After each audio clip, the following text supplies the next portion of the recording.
Right, before we get on to this new material, first of all, the person who is conducting it is claiming, in words, that it is an interview.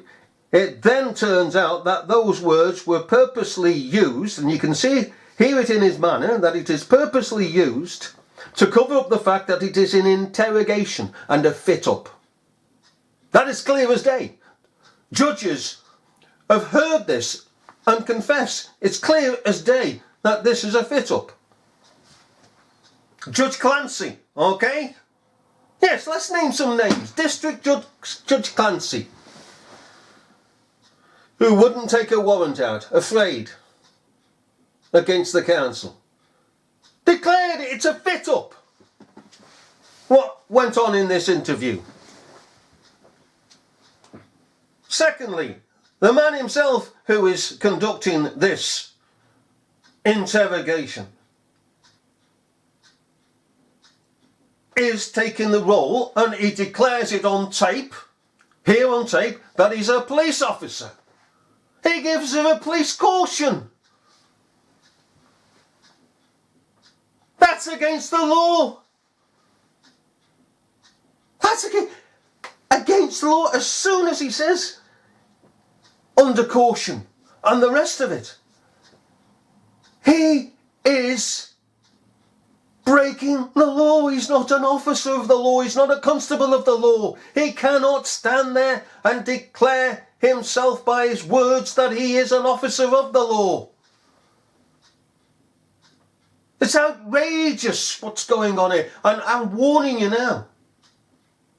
It starts off smooth as anything, and then listen to what happens. And I can assure you now, and I'm warning you now, if you're sensitive, don't listen to this footage. You've got an old woman here, an old feeble woman, being attacked by a member of the council, and it's clear she's been attacked. And she is assisted by a woman, as per usual, who is one with the council, mealy-mouthed, doesn't stand up for this woman. You know the pigging type, eh? Oh, we'll befriend you, we'll help you when you come to the heart of things. They're on the other side, eh? Not like you and I. If I were pigging there, I'd tell him stop in the first place. How dare he represent himself as a policeman? Giving a police caution. Who the hell do you think you are? And it had been stopped. I'll let you listen to what this blackguard has to say, alright? And I'm going to pig and leave the room because I don't want to listen to this anymore. It's that bad. It's bad. This interview is being recorded on disc. I'm Mike O'Brien, an enforcement officer for Wirral Antisocial Behaviour Team. Can you confirm your full name, please? Okay. Just take your time, Marion. There's no pressure to answer anything quickly. The problem is that I've been playing for 2.5 years and now I'm doing... Yeah, well, this interview is as much your interview as it is ours. Okay. Just confirm your date of birth, please. 29. Okay, and your address? 33 Garden Platform, 33 Road. Okay, thank you. Okay, also present in the room is? Angela Moore, NAPRO, Global Support Worker. Okay, and you're here today in support of Marion. Okay. Today's date is the 12th of June 2015, and the time on my watch is now 4 minutes past 2 in the afternoon. This interview is being conducted in an interview room at the Conway Centre in Birkenhead. At the end of the interview, I'll give you a notice explaining what will happen to the tapes. I shall ask you some general questions first, then I shall ask you some more specific ones. You do not have to say anything. Anything you say may be given in evidence in any court proceedings that may follow. You may leave this interview at any time. You may obtain legal advice before answering any questions. Okay, do you understand so far, Marion? Yeah. Okay. So do you think you don't mind just speak it up a little bit, just so the machine can pick up your responses, okay? just give me a moment and okay. Okay, so I'm just going to move on now to the specific sort of allegations that residents living within your building have documented to us. Okay, so the first one goes back to the 19th of March, 8:30 a.m. in the morning, and what a neighbouring resident told us was that whilst they were taking their wheelie bin out to be emptied, you, Marion, approached them and deliberately kicked the bin whilst they were walking with it. That's not true. Not true, okay. I don't expect you to remember the 19th of March, but... Well, I wouldn't kick with a wheelie bin, and I haven't been anywhere near anyone with a wheelie bin. And I just take my wheelie bin out, nobody's there, and I haven't been by them with a wheelie bin. It's not something I would do. Right, okay. So far, to the best of your knowledge and belief then, you've got no recollection whatsoever of hitting the bin with your hand or kicking the bin, anything like that? No, I would never do that, no. Okay. Why do you think someone would say that you did then? I don't know. Okay. So that didn't happen then? No. Okay. On the 21st of March 2015 at approximately 2 p.m. in the afternoon, a neighbouring resident was walking towards the communal garden with 2 young children. As they passed your flat, you, Marion, were heard shouting arseholes at them. No. No. No. What day would that have been? 21st of March 2015. Well, I wouldn't have said that anyway, but... Do you want me to find out the day for you? I can just have a look on my phone if you want. Can you write that down? I'll just write check it. Yeah. Whether it's even on the premises.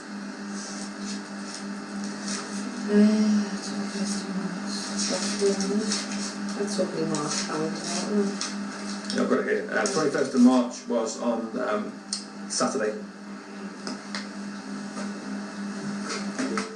I would have seen them the weekend, so... Okay. Would there be any... Do you think you would ever say that, use that kind of words to... Not really, but I have used it, maybe, I've used it, but I've never said it to them. Right, okay. So is calling someone like an arsehole, is that a word that you'd use? No. No, okay. So with regards to that allegation then, do you accept No. that, or do you think, or you sort of say what you're saying is that didn't happen? No. Okay. No. Okay. Moving on a few days after, on the 25th of March 2015, at 8:15 a.m, a neighbouring resident saw your dog defecate in the communal area. I think in the garden we're talking about now. When a resident asked if you were going to clean it up, you told them to, quote, fuck off. You then said to them, mind your own fucking business anyway. You were then challenged by your neighbour, who said it's their business when their children end up standing in it. You, Marion, responded by saying, get fucking gone, and that they were a disgrace to the human race, which you repeatedly said to them. No. I totally know. Okay. Do you want to tell me about that incident then? If you recall something happened then? But every time I go out in the garden with the dog, if I go out for 1 minute just to have a cup of tea or a breather, it doesn't matter what time, they start shouting and screaming at me to get that fucking dog in, and every time I go out with the dog they're going to be shouting and screaming at me. They said they weren't allowed the dog in the garden or turn it into some kind of, I don't know what word to use, cesspit or something for dogs. Yeah. Okay. Did you recall any conversation then with another resident when they challenged you about the dog? I will admit that I will have said fuck off, and walked in and rang the police straight away. Right. Was that in response then to them questioning you about the dog? I wasn't questioning, they were attacking me, they were shouting and screaming at me, as they always do. Okay, when you say they, who do you refer to specifically? Well, they swap and they change attacking me, but these particular ones lately, she's just moved in and her name's Sue, they're all related. So Sue's moved in, and from the day she's moved in I haven't said 2 words to her, but every time she sees me she starts shouting and screaming at me. She's called me a thief. She's accused me of having affairs with married men. She's accused me of letting my dog run out on the garden and do whatever he wants in the garden, and it's been going on for a while. Right, okay. So, in relation to that incident then, obviously No, there's no way that's a true... right, Right, okay. Obviously, you accepted that you've said before. Are you saying that instance occurred, but not in the manner in which it's been described? Yeah. How it occurred? Yeah. Okay, so there was. There has been many things wherever I go out, they start screaming at me. Right.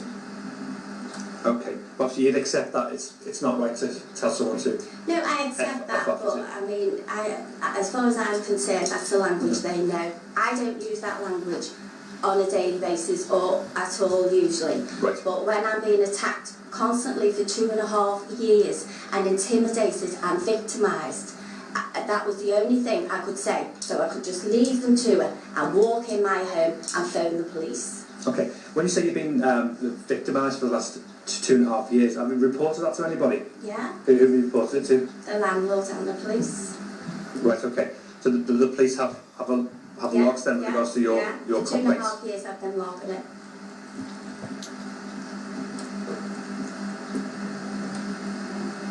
Okay. And how long have you been working with them? Penalties. And to get me here, to be honest with you. Okay, no, we appreciate that. Okay, move on then, Marion. On the 10th of April 2015, a neighbouring, a resident erected a paddling pool in the communal garden for the children to use. The neighbour reported to us that when you saw the pool, the words they described were kicked off on them. I asked them, would they please remove the paddling pool as it was right next to my washing line. They wouldn't do it, so I informed the landlord, and I was very upset, and I do get very upset because I've had 2.5 years of it. Yep. The garden is as big as a football pitch, but Yep. they chose to put the water slide and the paddling pool right next to my washing line.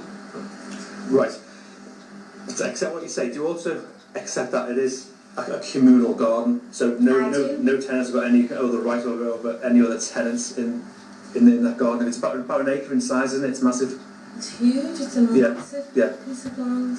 Okay, because that incident did obviously discuss that with Jim Kirby, the owner of the property, and he delivered letters to all residents. I think on the 19th of March, just to reiterate that nobody's got any other right over the garden than anybody else. Well, he's also put in that letter that consideration should be taken when using the garden, and I don't call putting a water slide, a hose pipe and a paddling pool right next to my washing maiden, it's one that goes round a rotary one, due care and consideration. Yeah, I accept what you're saying. I think in hindsight for that particular instance it would have been better if you contacted the landlord direct as opposed to having a confrontation with the tenants. I just asked them to move and I went in and then phoned the landlord and told him, because I was very upset, which I always get upset, it's the way I am emotionally, and all I get is it's communal. Right, okay. So you accept there was a bit of a... I do accept. On the 10th of April, sorry, right, okay, thank you for that. Okay, on the 1st of May 2015, in the evening, whilst a male neighbour was retrieving his washing from the communal garden, you shouted to him, quote, "You two-faced cunt," which is followed by further expletives. No. No? I've never used that word. Okay, because they were quite specific in, because I don't like that word, so it's a horrible word. But they were quite specific in the wording of what you literally said to them. I don't even use that word that you've had there on a daily basis.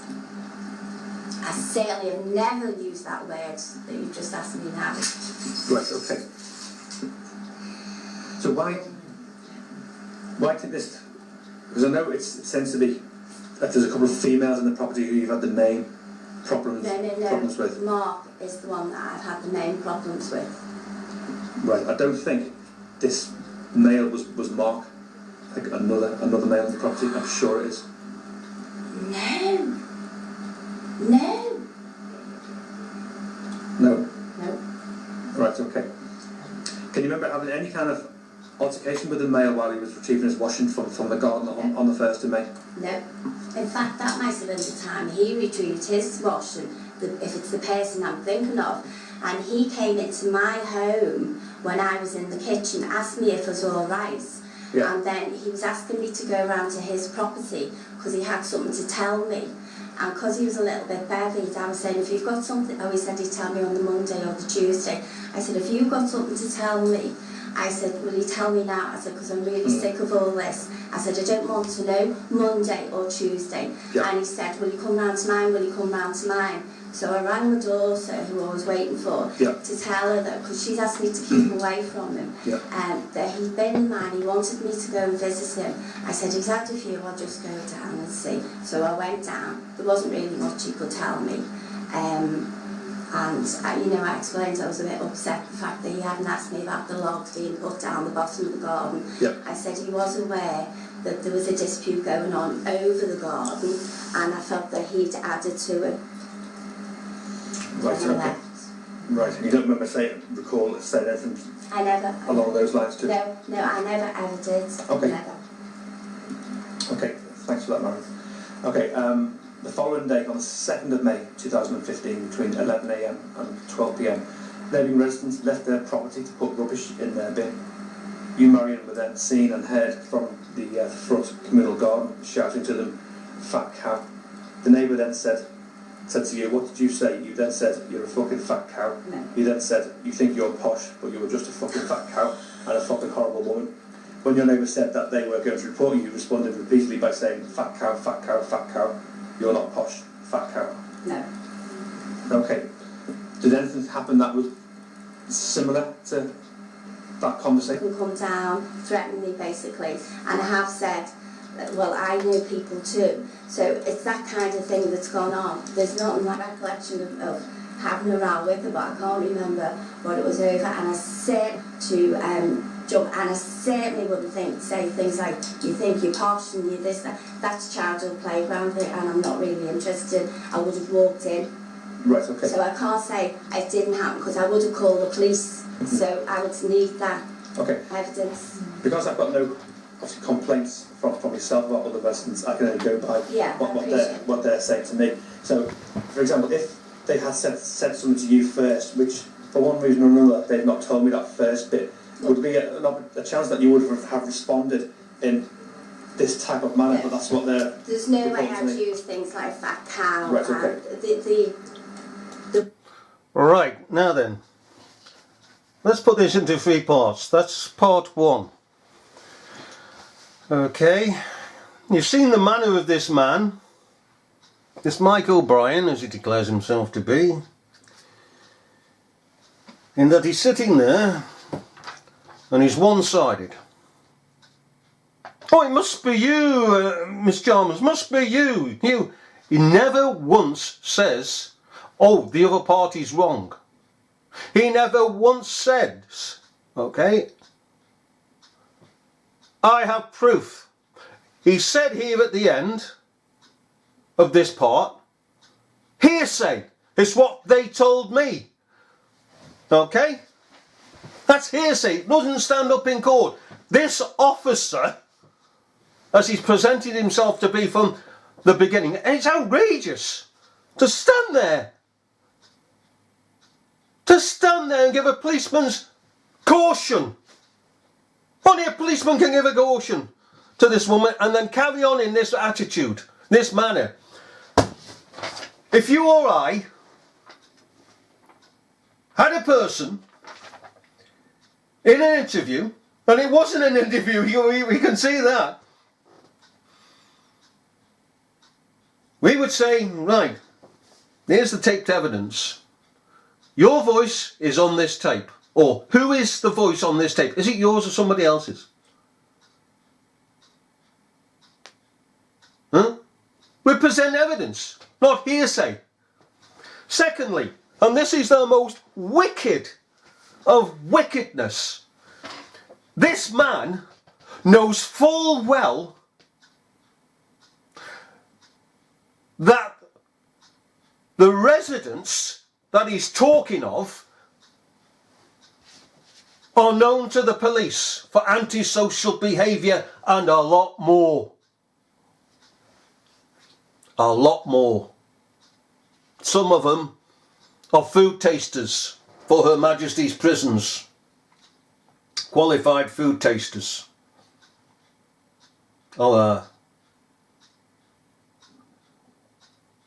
And when this fella says, this Mike O'Brien says, residents, I challenged him over this. And others have challenged him over this. The gentleman who first took this up with him. It's not residents. You hide the fact that it is a family dealing in antisocial behaviour. And that they wanted this old woman out so they could bring in this other member of their family. So they could all be one in one set place. And that they started the antisocial behaviour and tormented this singular old woman, this family of thugs. But does he say that? No, he covers for them. He says, oh, the residents. In other words, oh, as we said to him, and as others have said to him, as I said before, what you are doing is making out that there's individuals. That, oh, it's not just this individual that's complaining against you, but that individual. And this individual over there, it's not. It's a family. And what this crafty beggar does with the rest of these who are involved in this, split it up and say residents. Because, oh yes, technically they're resident there, and the resident, but they're a family. They use words very carefully. Very, very carefully. This old woman should not have been hounded like this. She should have been supported. And this interrogation, conveniently called an interview, smooth as butter, isn't it? All right, should never have taken place. Who should be in this interview, this interrogation, but the other family that started this? And the council knows damn well